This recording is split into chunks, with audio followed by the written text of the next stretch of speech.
বলেছিলেন, মাওলা তুমি ওসমান গনির সংসারে খায় বরকত দিয়ে ভরপুর করে দিয়ে বলেন সুবহানাল্লাহ। বিয়ে হয়ে গেল। হযরত ওসমান গনিকে বলছেন যে আমার বিয়ে হয়েছে কার সাথে? বলে তোমার শালীর সাথে। আমরা কেমন করতাম, আমার শালীর বিয়ে আমি জানি না, আমার শালীর বিয়ে আমি জানি না।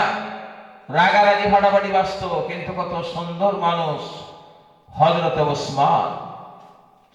শুধু দেখতেই সুন্দর নয়, তার অন্তরটা সুন্দর ছিল। ধনী মানুষ, সম্ভ্রান্ত বংশের মানুষ। ওসমান গনির জন্য আল্লাহর নবী দোয়া করলেন তার সংসারে বরকত হওয়ার জন্য। এত বরকত, এত বরকত, এত বরকত, এত বরকত, এত বরকত, এত বরকত, এত সম্পত্তি বৃদ্ধি হতে হতে হতে হতে হযরত ওসমান গনি আর সামাল দিতে পারে না। আল্লাহর নবীর কাছে গিয়ে বলতেছেন যে হুজুর, আমার সংসারে এত বরকত, এত বরকত, এত বরকত, আমার কাছে অসহ্য হয়ে গেছে।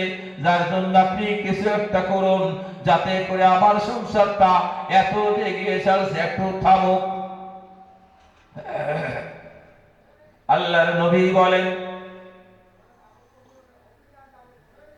আল্লাহর নবী পরামর্শ দিলেন, ওসমান যখন তুমি খানা খাও, যখন তুমি খানা খাও, উটের পিঠে উঠে খানা খাবে।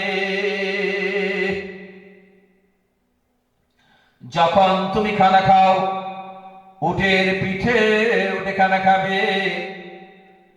ঠিক আল্লাহর নবীর কথা মতো হযরত ওসমান যখনই খায়, রুটি খায়, মাংস খায়, খেজুর খায়,